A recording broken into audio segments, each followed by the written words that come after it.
Hello dear student, previous video में हम लोगों ने डिस्कस किया था कि 2D की कोऑर्डिनेट ज्योमेट्री कैसे बनती है। ठीक है, इस वीडियो में हम लोग डिस्कस करेंगे कि 3D ज्योमेट्री में हम लोग डिस्टेंस फार्मूला कैसे यूज़ करते हैं, मिड पॉइंट फार्मूला कैसे यूज़ करते हैं, सेक्शन फार्मूला कैसे यूज़ करते हैं, ये सारी चीज़ों को देखना है। क्लियर है ना? तो आओ जरा पहले 3D का मतलब समझ लें, एक्चुअल होती क्या है। इसका मतलब है 3 डायमेंशन यानी 3 एक्सेस होंगी। बेटा कितनी एक्सेस होंगी? 3 एक्सेस। एक कौन सी होगी? x, दूसरी बेटा कौन सी होगी? y, अगली कौन सी होगी? z। तो जो 2D एक्सेस थी वो आपको पता है कि वो कोऑर्डिनेट मेक करती थी। कोऑर्डिनेट कैसे? इसकी डैश भी कोई होगी, डैश का मतलब नेगेटिव डायरेक्शन भी कोई डिफाइन कर रहा होगा। जैसे x पे हम 2 चलते हैं और -2 का मतलब ये होगा कि इसका मैग्नीट्यूड तो 2 है बट ये नेगेटिव डायरेक्शन में -2 चला गया, यानी 2 चला गया तो वो -2 हो जाता है। क्लियर है ना बात? तो देखो जरा, ये एक छोटी सी ट्रिक होती है किसी भी चीज के क्वाड्रेंट, ऑक्टेंट सारी चीजें समझने के लिए। अपनी 3D है तो ये हो गया बेटा x, ये हो गया y और ये हो गया z। अब x होगा तो इसकी एक नेगेटिव एक्सेस होगी यानी 2 हो गई, y है तो इसकी एक नेगेटिव एक्सेस हो गई, इसकी भी 2 हो गई, z है तो इसकी भी नेगेटिव एक्सेस, इसकी भी 2 हो गई, यानी कुल मिला के क्या बनेंगे? 8। यानी इसमें होते क्या है? ऑक्टेंट। बेटा क्या होते हैं? ऑक्टेंट। तो ऑक्टेंट के साइन क्या होंगे? जैसे कि 2D में समझा था, पहला क्या था? Plus plus, first quadrant. अगला क्या था? Minus plus. अगला क्या था? Minus minus. अगला क्या था? प्लस और माइनस। क्लियर? अब इसमें क्या होंगे देखो जरा, पहले प्लस प्लस प्लस, ये टेक्निक है। देखो जरा टेक्निक समझ लो कैसे बनाते हैं। क्लियर? एक में कर दो बेटा माइनस तो ये क्या हो जाएगा? माइनस प्लस और प्लस। माइनस को डिस्ट्रीब्यूट कराया तो क्या आ जाएगा बेटा? Plus minus plus. फिर माइनस और आगे कर दो तो प्लस प्लस और माइनस। अब क्या होगा? माइनस माइनस माइनस, एक जगह प्लस कर दीजिए तो प्लस माइनस माइनस। प्लस को सर्कुलेट कराइए तो कितना आ जाएगा? Minus plus minus. अगला क्या आएगा? Minus minus plus. तो ये कितने हो गए? 4। ये कितने हो गए? 4। बेटा क्या बने आपके पास? ऑक्टेंट यानी 8। क्लियर? अब इनके अगर आपको वो प्लेन चाहिए, जैसे ये कौन सा प्लेन होता है बेटा? X Y plane. ये नेगेटिव है तो ये क्या हो जाएगा? X dash Y plane. ये दोनों नेगेटिव हैं तो X dash Y dash plane. ये क्या हो जाएगा? X Y dash plane. Clear? तो ऐसे ही ये वाले के क्या होंगे साइन? यानी प्लस प्लस है तो ये कौन सा प्लेन है बेटा? X Y plane. ये कौन सा प्लेन है? एक्स डैश वाई और जेड प्लेन।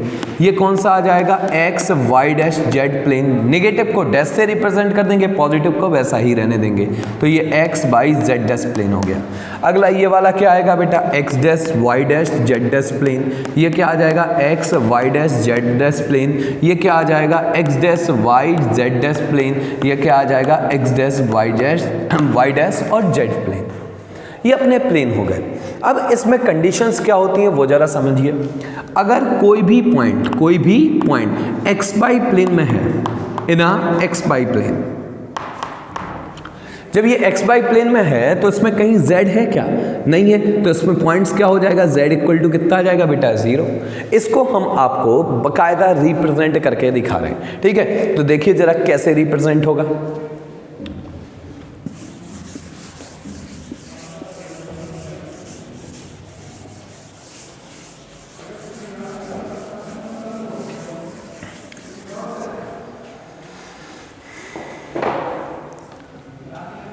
बेटा हमने लेट करा एक क्यूब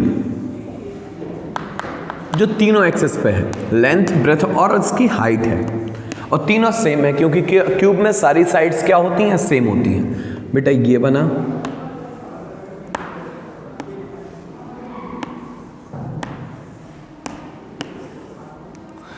ये आ गया, ये आ गया और ये आ गया।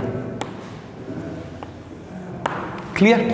ये आपका बेटा ए पॉइंट हुआ, ये बी हुआ, ये सी हुआ, ये डी हुआ, ये ई हुआ, यहाँ पे इसको डी कर लीजिए, ये ई हुआ, ये एफ हुआ, ये जी हो गया, ये हो गया ओ। क्लियर? ओ को मतलब ऑरिजिन बोल दिया गया। इसकी लेंथ जो है ए, तो ये वाला पॉइंट क्या आएगा? a, 0, बिकॉज ये x एक्सिस पे है तो y का कोऑर्डिनेट और z का कोऑर्डिनेट 0 रहेगा। ठीक। ये किस प्लेन में है? एक्स वाई प्लेन में, तो एक्स का ए, वाई का ए और जेड का कितना हो जाएगा बेटा? 0 हो जाएगा। ठीक है, ये बाई जेड प्लेन पे है या ये बाई एक्सिस पे है, तो ये कितना आ जाएगा? 0 0 और 0 a 0। ये वाला कौन से प्लेन में है? वाई जेड प्लेन में है, तो x 0 y a और z a। ये कौन सी एक्सिस पे है? z एक्सिस पे, तो 0 0 a। ये किस प्लेन में है? z x प्लेन में है, तो z x y 0 और z a, ये तीनों प्लेन पे है, तो ये कितना आ गया? a, a, a। क्लियर? ये आपके कोऑर्डिनेट हो गए। यानी कोई भी चीज अगर x एक्सिस पे है तो उसके y के कोऑर्डिनेट और z के कोऑर्डिनेट 0 रहेंगे, और x y प्लेन में है तो काय का z का कोऑर्डिनेट 0 रहेगा, y एक्सिस पे है तो x 0 रहेगा और z 0 रहेगा, अकेला y आएगा।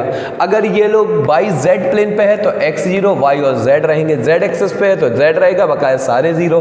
x z प्लेन पे है तो y 0 रहेगा, तीनों प्लेन पे है तो तीनों a, a आ जाएंगे।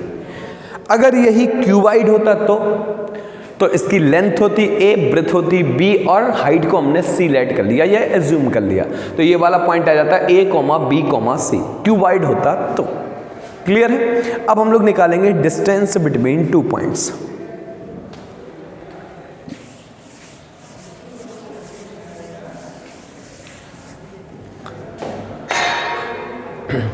Let me think this is a is x1 y1 और z1 and this one is b x2 y2 and z2।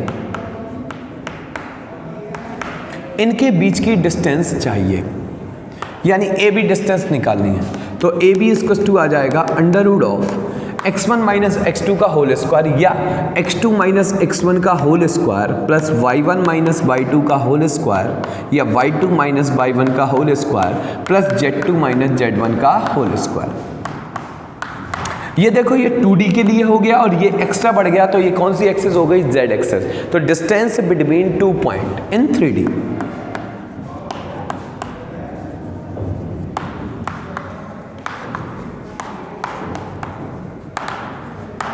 अब इसी में क्या आ जाएगा बेटा? Mid point formula.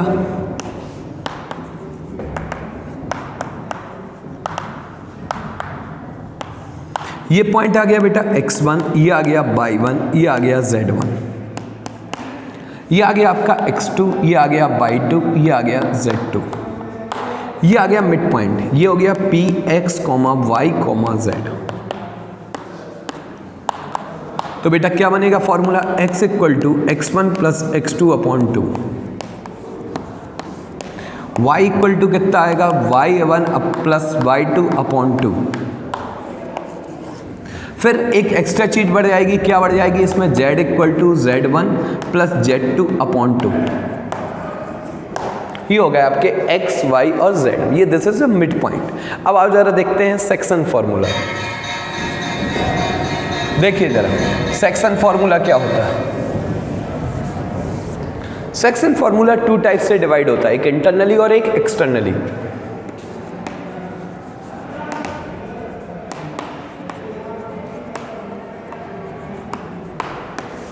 पहले हम लोग देखेंगे internally.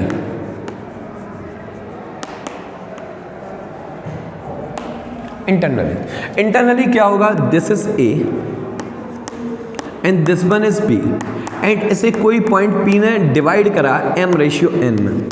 This point is x1 y1 and z1, this one is x2 y2 and z2 and this one is x y and z। Clear?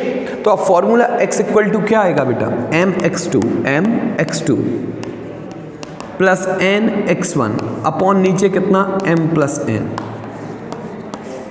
y equal to कितना आएगा बेटा? m/2 plus n y1 upon m plus n। ये है, और x और y तो आपने 2D में पढ़ा ही थे। अब एक एक्स्ट्रा चीज बढ़ जाएगी जिसका नाम क्या है? z, mz2 plus nz1 upon m plus n। Clear? Done. अगर यहीं पे इंटरनली है, अगर यहीं पे आ जाए एक्सटर्नली,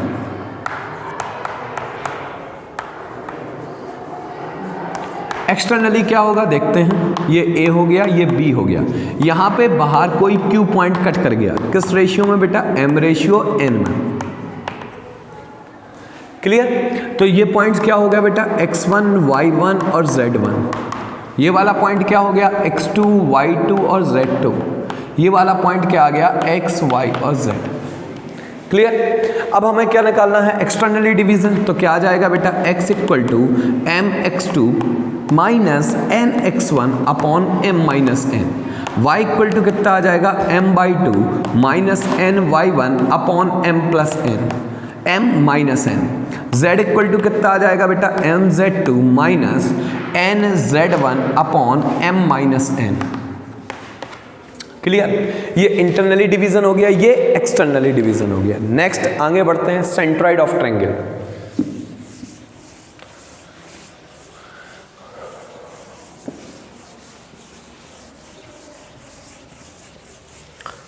सेंट्रॉइड ऑफ ट्रायंगल कहां से आता है, जहां पे मीडियन आपस में इंटरसेक्ट करते हैं।